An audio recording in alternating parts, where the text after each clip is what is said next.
The starving eyes in the alley. The wind howled through the narrow alleys of Corval 7, a forgotten alien city on the edge of the galaxy. The buildings were old, broken, and covered in green moss. Most humans never came here. It was dirty, poor, and full of danger. But Marcus, a lone human trader, had been through worse places. He walked carefully, his boots splashing through oily puddles. His hand stayed close to his plasma pistol. This district was known for thieves, gangsters, and worse. But he wasn't here to fight, just to deliver some supplies and leave quickly. Suddenly he stopped. Something moved in the darkness beside him.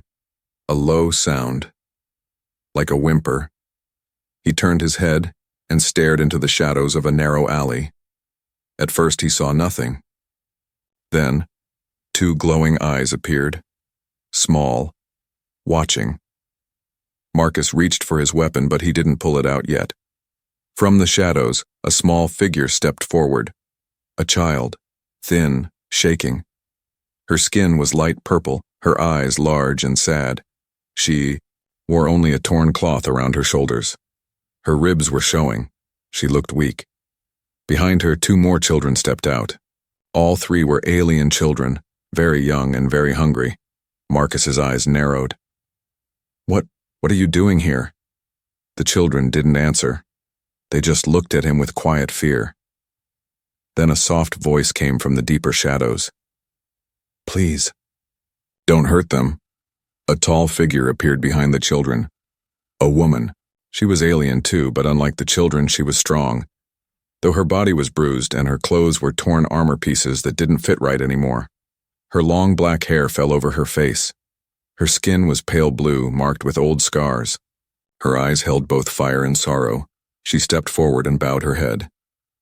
"I am Vera," she said in a quiet, shaking voice. "Please, human, I beg you, take my children. They are starving. They won't last another night." Marcus stared at her. "Take them? Why me?" "Because you're human," she said. "And humans have hearts." Marcus looked around. No one else was near. The alley was empty.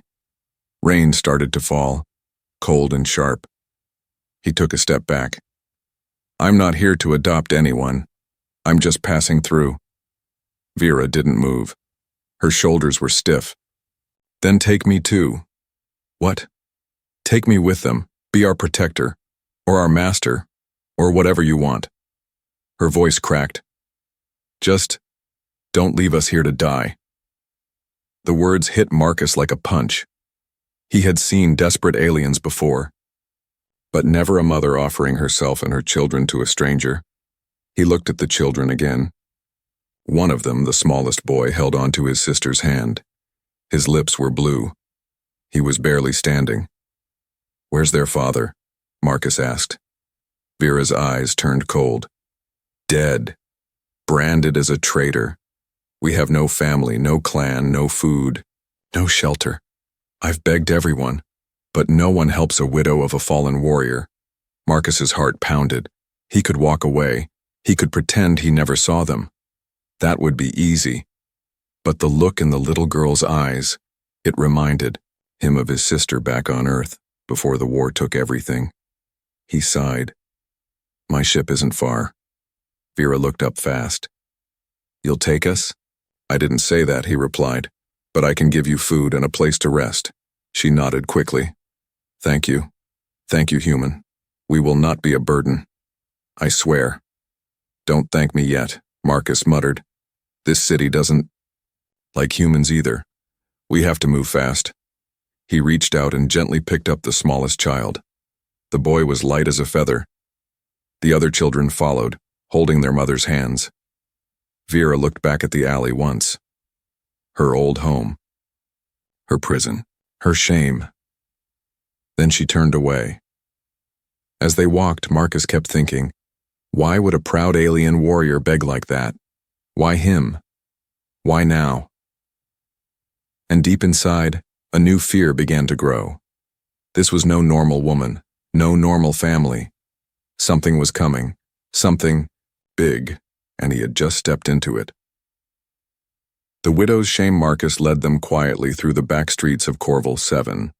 Rain hit the metal roofs above, and neon lights flickered in broken signs. The three alien children stayed close like silent shadows. The alien woman, Vira, walked behind, her head low. When they reached Marcus's ship, hidden behind a scrapyard, he tapped the code and opened the back ramp. "Get inside. Quickly," he said.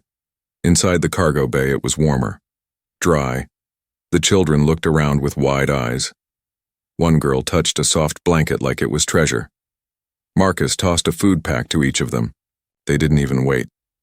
They tore them open and began eating fast like they hadn't eaten in days. Vira didn't eat. She watched them. Her hands trembled as she sat on the floor. Marcus stood by the door. "All right, talk. Who are you really?" She looked up. Her voice was quiet. "I was a battle wife. My husband led the Ironhorn clan. He died in the fires of the rebellion." Marcus raised an eyebrow. "A rebel?" "Yes. But not a monster. He fought to stop the council from stealing children, taking them for testing. He tried to reveal the truth. What happened? They called him a traitor. Our home was burned. Soldiers branded me on my back. Our clan was dissolved. No one would shelter us, not even blood relatives." Marcus sat across from her, staring. "So you've been running ever since?" She nodded. "From world to world, hiding, begging, trading small things, sometimes even fighting in secret pit arenas for credits." Marcus looked at her arms. Now he noticed the scars. Old burn marks. A deep cut on her shoulder, long healed but ugly. She had fought before, hard. "And the children?" he asked. "They are all mine. My flesh, my soul. I sold my wedding blade to feed them for 2 weeks. Now I have nothing left to sell." She lowered her head. "I tried offering work," she whispered. "Then I offered my name. Then myself. But no one wants a cursed widow. They only want slaves or silence." Marcus didn't know what to say. "I know your kind don't take mates from other species," she added quietly. "I never expected that, but I had to try. If I claimed you were our protector, they would leave us alone." He looked at the children. One was asleep already, holding the empty food pack like a toy. "I'm not a hero," Marcus said. Vera looked at him. "You didn't walk away. That already makes you more than most." Silence filled the cargo bay. Marcus finally sighed. "You can stay for now, until I finish my job on this planet. After that, we'll figure something out." Vera bowed her head again, but this time her eyes were wet. "Thank you." As Marcus turned to check the ship's controls, he couldn't help feeling strange. This wasn't just charity. This felt like something heavier, like chains made of choices. He didn't know her full story, but he knew one thing now for sure. She wasn't just a widow. She was dangerous, and someone out there wanted her gone for good.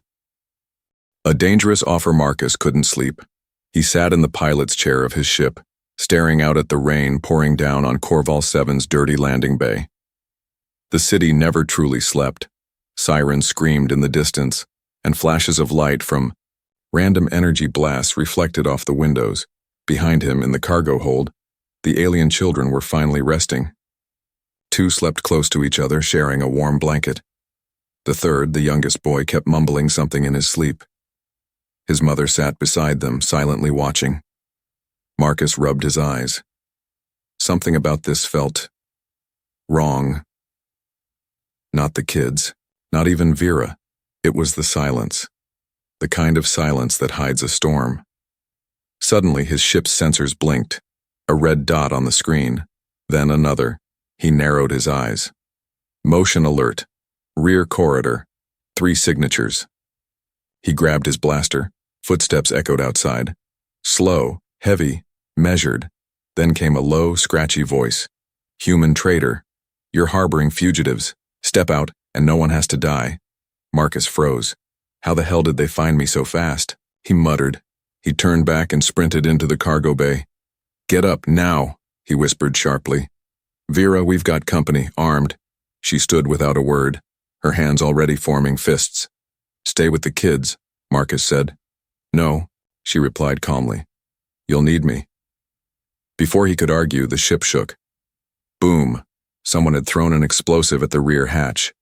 Metal sparked. The lights flickered. Marcus swore and hit the emergency lockdown button.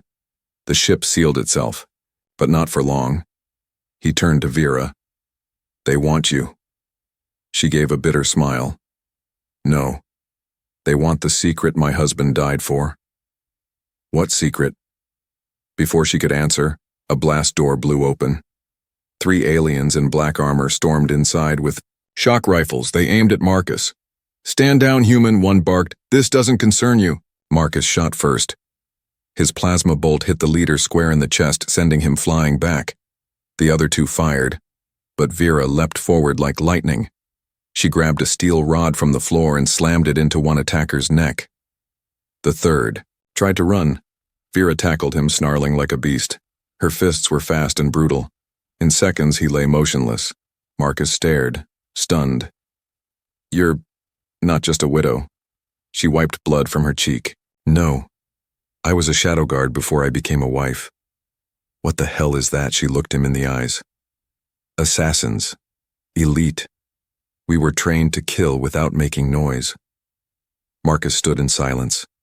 Then he asked the question burning in his mind. Why are they still chasing you? Your husband's gone. She hesitated. He hid something. A data crystal. It shows that the Council ran secret human trials on orphaned aliens. They tested weapons, viruses, pain thresholds. Marcus felt cold. Human trials, like your kind tortured humans? She shook her head. No, they tortured our own. But he had help from someone, a human scientist who smuggled out the truth. My husband wanted to show the galaxy. And now they think you have that proof. Vera nodded slowly. And if they catch me, they'll erase everything, including my children. Marcus stared at her. His ship was small. His weapons were limited. And now he was caught in a secret war. Why didn't you tell me all this earlier? He asked. Would you have helped? She asked, her voice soft. He didn't answer, but deep down he already knew. He would have helped anyway, because those kids, they weren't rebels. They were just hungry, and she wasn't a threat. She was a mother with a target on her back. Marcus looked out the window. More shadows were moving outside. The next wave was coming. And now he couldn't run. He had made a choice. Now he had to survive it. The firefight and the slum smoke still lingered in the cargo bay from the first attack. Vera stood near the children, her back bleeding from a fresh cut. Marcus had sealed the blast door, but it wouldn't hold for long. More enemies were coming. Marcus reloaded his blaster. We can't stay in the ship, they'll just burn us out. Vera nodded. Then we fight outside. You sure you can still move? He asked. She tied a cloth around her waist to stop the bleeding. I've fought with worse wounds. Let's go. Marcus looked back at the children. They were huddled together under a tarp. He dropped to one knee. Stay hidden. Don't move until we come back, no matter what you hear. The oldest girl nodded bravely. Marcus opened the side hatch. Rain poured down like knives, and the alley beyond was glowing with red lights. Drones hovered in the air. Armed patrols marched toward the ship. Vera grabbed 2 knives from a hidden pocket on her leg. They've sent street hunters, bounty-paid thugs. Marcus narrowed his eyes. Good. That means they bleed. They moved fast, through dark alleyways and broken market stalls. They made it just in time to set a trap. Vera climbed silently onto a roof. Marcus took cover behind an old generator. Just as the enemy team reached the alley, Vera struck first, throwing a blade straight into one thug's neck. He dropped instantly. Marcus fired next, blasting another in the leg. The alley exploded into chaos. Gunfire, screams, footsteps. One of the attackers pulled out a plasma grenade and threw it toward Marcus. He rolled aside just in time. Boom! The walls shook. A burning cart fell over, sending flames into the air. Vira jumped down from above, slicing 2 more hunters with fast, clean strikes. But they were outnumbered. A brute with thick armor tackled Marcus, slamming him against a wall. His blaster flew from his hand. The brute raised a steel hammer, but before it dropped, Vera appeared behind him and stabbed her knife deep into his back. The brute screamed, twisted, and fell. Marcus gasped for breath. "You just saved my life." "I told you I was trained for death," Vera said, pulling him up. More enemies flooded the alley, this time with energy shields. "Back," Marcus shouted. "We can't win this head-on." They ran, leaping over crates and sliding under fallen walls. The slums became a maze. Gunfire echoed everywhere. Neon signs flickered and sparked. Civilians screamed and ran in all directions. But this wasn't random. Someone was watching them. From a rooftop above, a drone zoomed in on Vera's face. A voice spoke through it, calm, cruel. "Vera of the Iron Horns. The bounty now doubles. Alive or dead?" Marcus looked up. "Great. Now we're worth even more." "We need to disappear," Vera growled. They dove into a hidden tunnel beneath. The old sewer lines had smelled awful, but it was dark and safe. Marcus dropped to the floor, panting. "How did they find us again so fast?" he asked. Vera pulled out a small disc from her shoulder armor, cracked and blinking. "Tracking chip. I didn't know it was still there." She smashed it with a rock. "So what now?" he asked. She looked at him, eyes fierce. "We stop running." "Meaning?" "I tell you the whole truth." She took a breath. "My husband didn't just steal data. He left something else behind. Something that could bring down the entire council." "What is it?" Marcus asked. "A voice recording," she said, "of a meeting where alien leaders admitted to sacrificing children during the war. Mine, among them. That recording is hidden. And I know where." Marcus stared at her. "That's why they want you dead. Not just the council, maybe the entire system." She nodded slowly. "If I don't reach that location, if I die, no one will know what they did." Marcus stood. "Then we get you there." Vera tilted her head. "You'd risk your life for someone you just met?" He glanced back toward the direction of his ship, toward the hungry children. "No," he said. "I'd risk it for them." Outside the tunnel, footsteps echoed again. The hunt wasn't over. But something inside Marcus had changed. He wasn't just a traitor anymore, he was part of a fight. Flight through the stars, they returned to the ship just before sunrise. The sky above Corval 7 turned a sickly orange. The slums behind them burned, black smoke curling into the clouds. Sirens screamed across the city. Someone had set fire to a weapons depot, maybe a distraction or maybe retaliation. Marcus didn't care anymore. He slammed his hand on the ship's console. "Engines ready, weapons charged. Time to leave this cursed rock." Inside, the children were awake. The youngest was crying softly. The oldest girl tried to stay strong, holding his hand. Vera sat by the wall, quiet. Her body was bruised, but her back was straight, proud again. She had wiped the blood from her face, but not the pain from her eyes. Marcus looked at her. "They're going to follow us. I know. They want you. The kids. That recording." Vera nodded slowly. "And they'll kill anyone who protects us." He stared at the controls, then at her. "I'm not asking for thanks," she said. "If you want to leave us somewhere quiet, we'll understand." He didn't answer. Instead, he walked over to the children. He knelt beside them. "Hey," he said gently. "Do you all want to fly?" The middle child, a boy, blinked. "In the sky?" Marcus smiled. Not just the sky, through the stars. Their little faces lit up with wonder. He stood and turned back to Vera. "They stay, you stay. You're with me now." She looked stunned.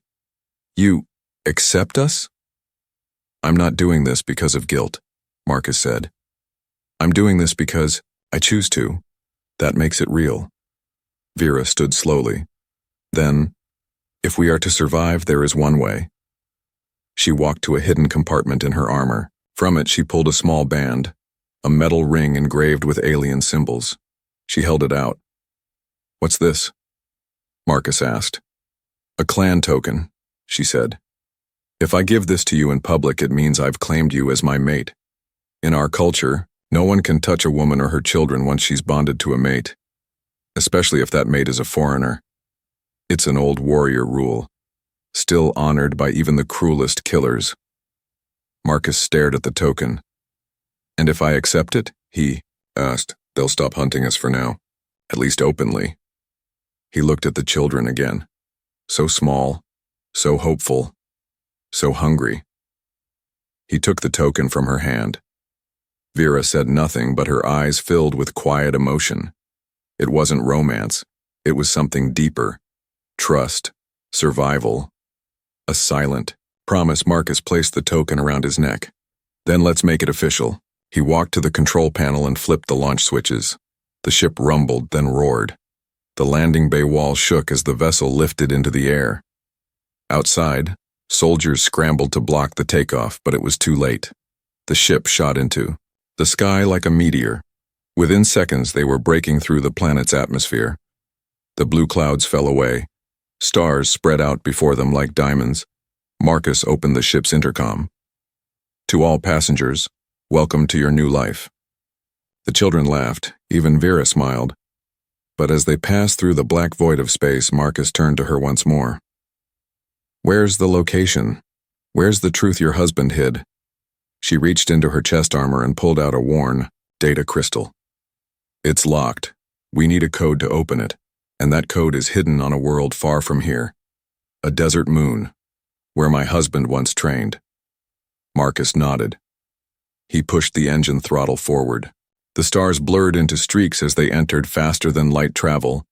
Behind them, Corval 7 burned in silence. Ahead of them was a galaxy filled with enemies. But now, they were a family, and this family was going to war for the truth. The past. Revealed. The ship floated in deep space away from any known trade lanes, no other vessels nearby. No signals. Only silence. It had been 3 days since they left Corval 7. 3 days of calm. But no one on board felt peace. Marcus sat in the lounge, watching the alien children play with makeshift toys made from scrap, wires, and spare ship parts. They laughed now, ate full meals, slept without fear, but not Vera. She stood in the shadows, staring through the glass window at the stars. Her arms were crossed. Her thoughts were far away. Finally, Marcus walked over. Still thinking about him? He asked. She didn't look at him. Always. Was he a good man? Vera paused before answering. He was strong, respected, feared by many. But love? No. He didn't know how to show that. Marcus leaned against the wall. Then why stay with him? She finally turned to face him. Because he gave me something more important than love. He gave me purpose. Before him, I was only a fighter, a killer. He showed me the greater war. Marcus frowned. The recordings? She nodded. He learned the truth during the last war cycle. The Council's elite were not just fighting rebels. They were experimenting on civilians, on orphans, on the sick, to find new weapons, viruses, pain amplifiers, mind control gas. Marcus's stomach turned. They tested those things on their own people? And others, she added. Including humans taken from broken colonies. Marcus's hands clenched. I thought we were just rumors to them. Ghost stories. Vera reached into her belt and pulled out the data crystal. It looked like a small glass shard, harmless, but full of dangerous truth. This holds a full recording, she said. My husband got it from a secret meeting. A human scientist was present. He risked his life to leak the audio.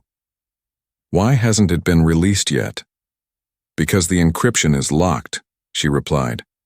It needs a code, a phrase. My husband hid it in a temple, his old warrior academy, but he never told me exactly where. Marcus looked at the glowing shard. So we're flying blind? Vera smiled faintly. Not blind, just uncertain. He sighed.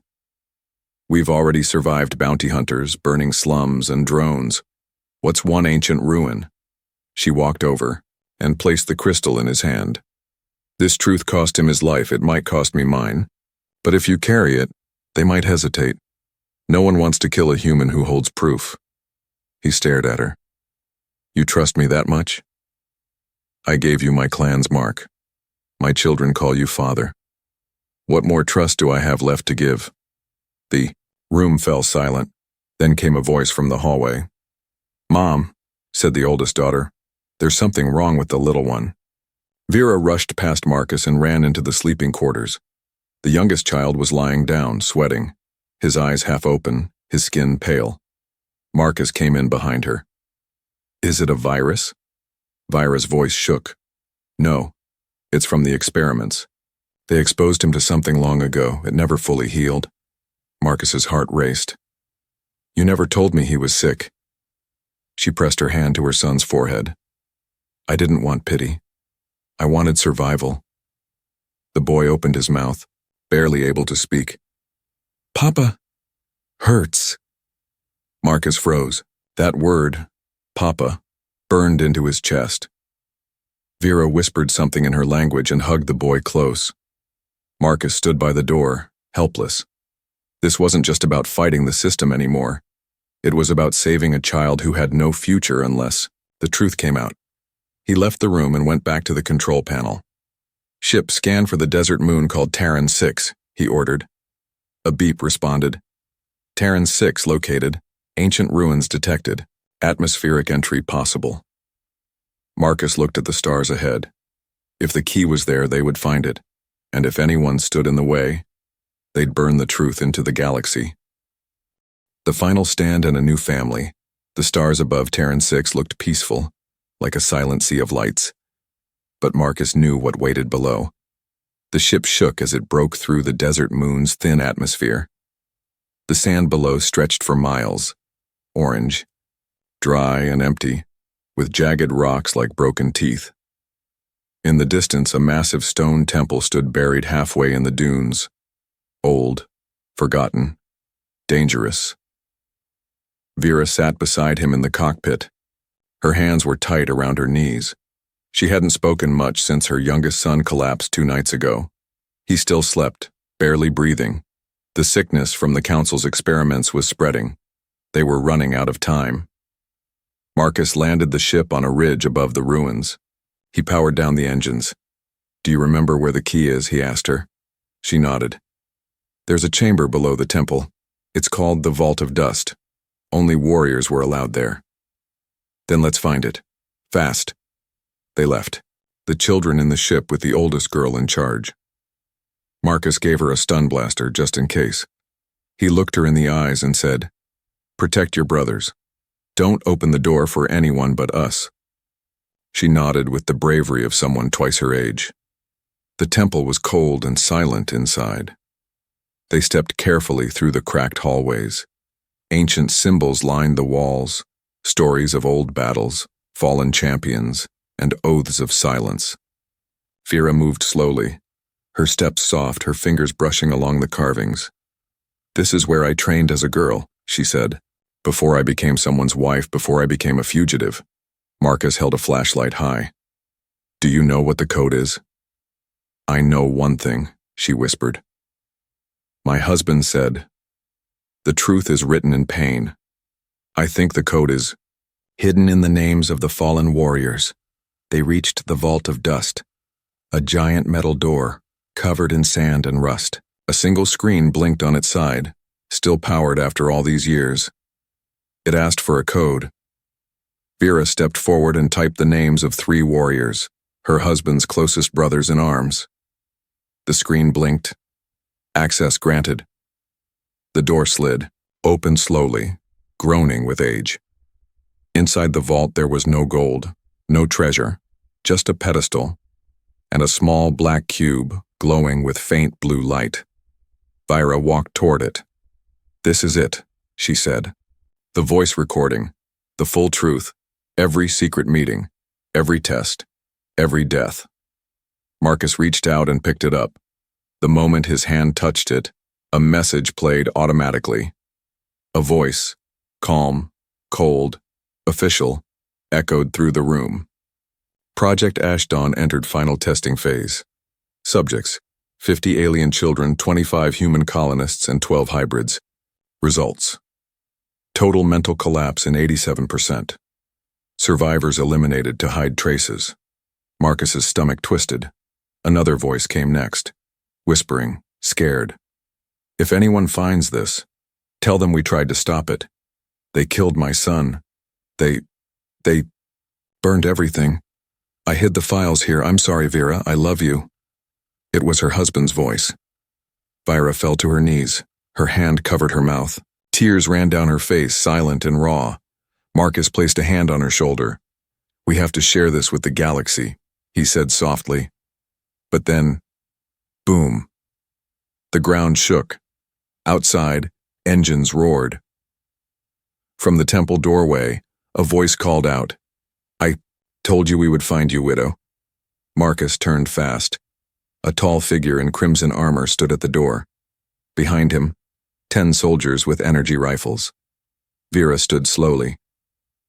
High Warden Kravax, she said. The man removed his helmet. His face was marked with scars and his eyes were cold as stone. You were supposed to die with your husband, he said. Now you come back here, digging up old secrets. Marcus raised the cube high. This is going public. Kravax smirked. No, human. You'll die before you leave this temple. He raised his hand, but before his soldiers could shoot, Vera charged. She moved like a shadow. A knife flashed. One soldier fell. Marcus grabbed a fallen rifle and opened fire. Another enemy dropped. Blasts flew across the temple. Sand and stone exploded. Vera took 2 shots to her shoulder but didn't stop. Kravax stepped forward and aimed straight at Marcus. You think your kind scares me? He growled. Then, bang. A shot rang from behind Kravax. He turned. His chest lit up red. Vira's oldest daughter stood at the doorway holding the blaster Marcus gave her. You hurt my family, she yelled. Kravax fell, eyes wide in shock. The other soldiers looked at her, then at Vera, bloodied but still standing, and ran. They fled into the desert, leaving only silence. Back on the ship, Marcus rushed the cube to the comms terminal. He connected it to the galaxy-wide beacon. Are you sure? Vera asked. If we don't do this now, your husband died for nothing. He pressed send. The files uploaded. Millions across the galaxy would hear it. The truth of the Council's crimes, the experiments, the lies. The sick child opened his eyes weakly. He was still weak, but now he had hope. And Vera? She stood beside Marcus. You've done more for us than I ever dreamed, she said. He smiled. We're not done yet. There's still a galaxy to clean up. She looked at him, eyes glowing, softly. Then we do it together. Outside the window, the stars shimmered. A new future was beginning. Not just for one alien widow, not just for her children, but for a family, a real one, and for a galaxy that was finally waking up. The end.